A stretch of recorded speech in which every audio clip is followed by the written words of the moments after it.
নেওয়া হয়েছে?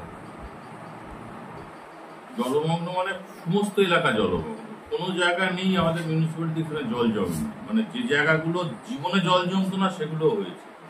রাত্রি 12টা থেকে আর 5:30 পর্যন্ত টানা 5.5 ঘন্টা অ্যাটেস্টেড বৃষ্টি হয়েছে এবং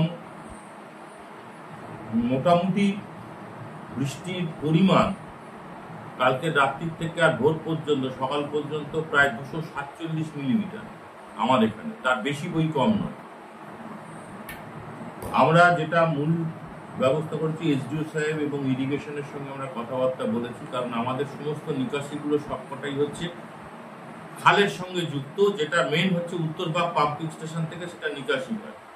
তা উত্তরবাগ পাম্পিং স্টেশন সেই পাম্পগুলো চালাচ্ছে, আমার যা কথা হয়েছে 12:30 অবধি চালানোর কাজটা চলবে, 12:30টার পর থেকে বন্ধ হবে, কারণ এখানে এখন হাই টাইড শুরু হয়ে যাবে। এই জোয়ারও একটা প্রবলেম হচ্ছে, জোয়ারের জন্য অনেক সময় জল ফুলে উল্টে জল ঢুকে আসছে বিভিন্ন খাল থেকে।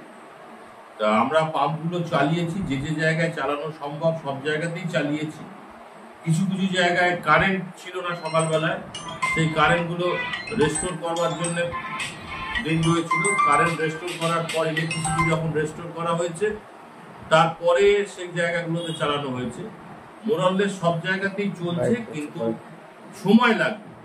এটা বলতে পারবো না, আগে যেমন বলতাম যে আমরা কালকের মধ্যে একদিনের মধ্যে চলে, এটা এখন বলতে পারবো মানে এইরকম বৃষ্টি অ্যাটেস্টেজ হয়নি, সময় দিতে হবে এবং সময় লাগবেও।